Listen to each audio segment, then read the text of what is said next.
Welcome back. We are working in Module 10, and in this particular module, we've been going through all the options that Excel has as far as formatting your worksheets.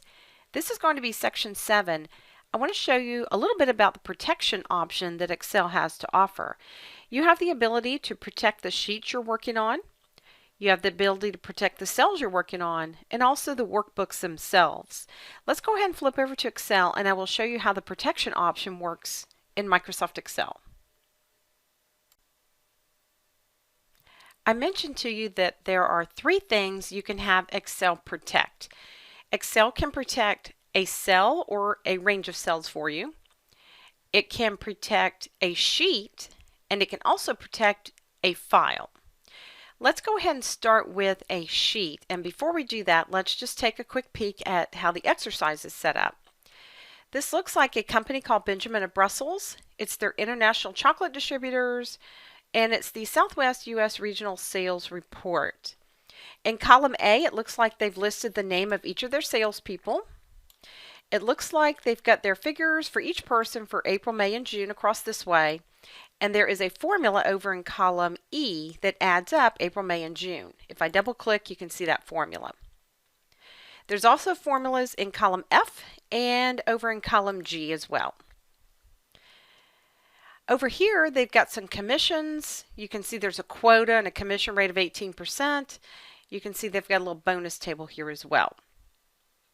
Now, what I'd like to do is I'd like people to be able to type in these cells because we need these numbers to get our totals, commissions, and then to work on the bonus a little bit later. But what I want to do is I want to protect all of these so that people can't type in there. Now, some reasons for doing this.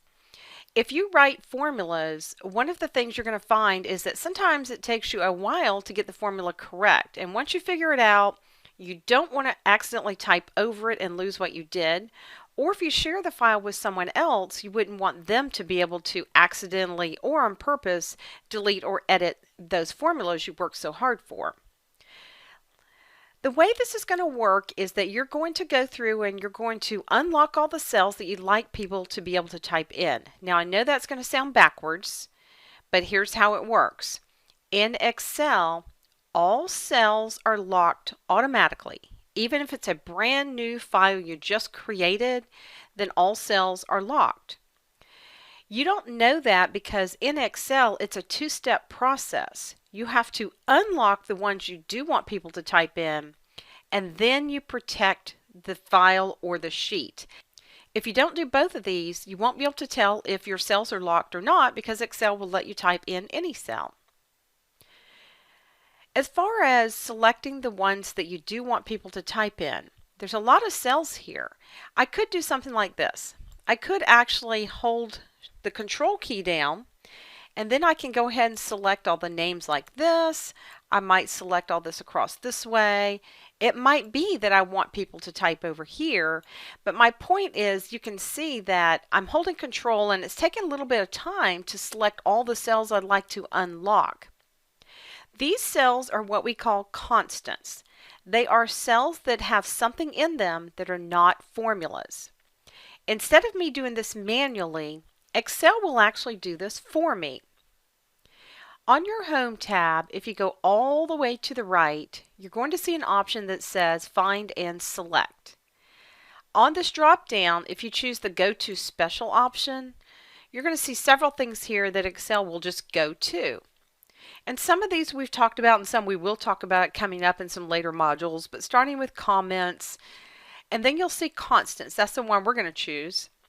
But notice that you could also select just the formulas for whatever reason. You can select just the blank cells. You can select all the objects that you have on this particular sheet. And you can see some other things you can select as well. We've chosen constants. I'm going to click OK. And now look at everything Excel has selected for me. The only thing it left is the cells that have actual formulas in them. Now we're going to go and unlock these.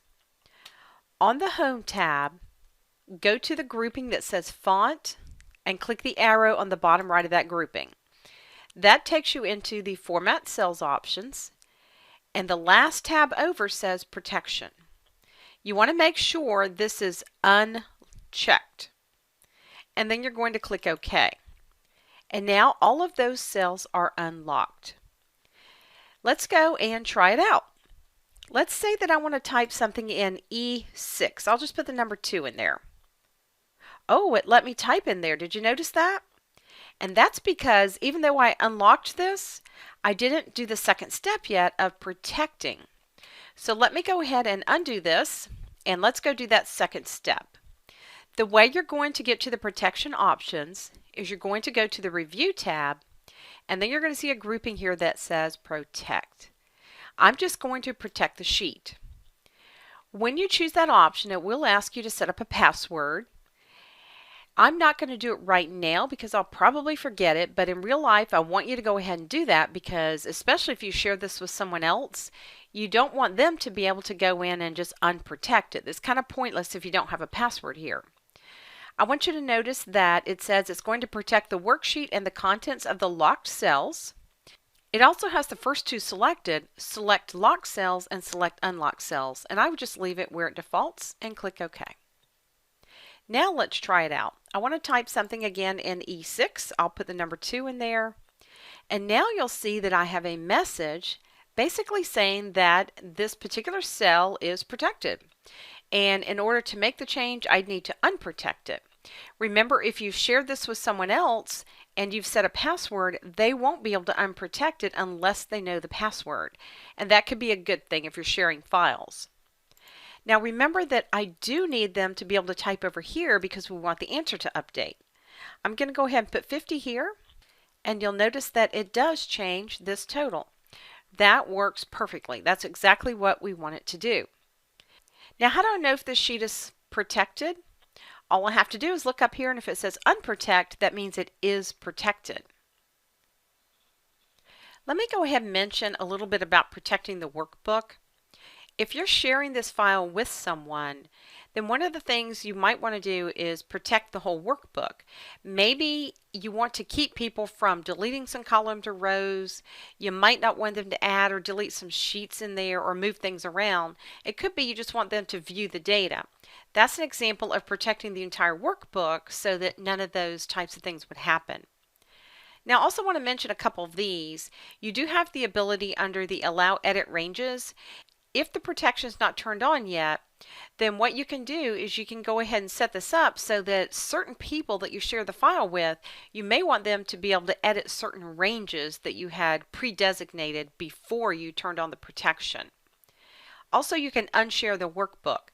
These two options here, you would need to be set up on a SharePoint server in order to use them. Just so you'll know what that means, in all of the Microsoft Office products, if you're set up on a SharePoint server, then you have the ability as the administrator or the owner of the file to share your files with others, and then all of you can work simultaneously in the same file. You would be the owner. If changes are made, you would be notified. And at the very end, when all the changes are finalized, you would be able to go in and finalize the whole entire workbook or document if you happen to be working in Microsoft Word. Again, you have to be on a SharePoint server in order for some of these options to work. That's pretty much what I wanted to tell you about protecting your cells, sheets, and files. What I'd like to do is go ahead and wrap up section 7 here. And we are going to go over to the last section, section 8, and talk a little bit about the fill handle and how the custom lists work in Excel. I'll see you shortly.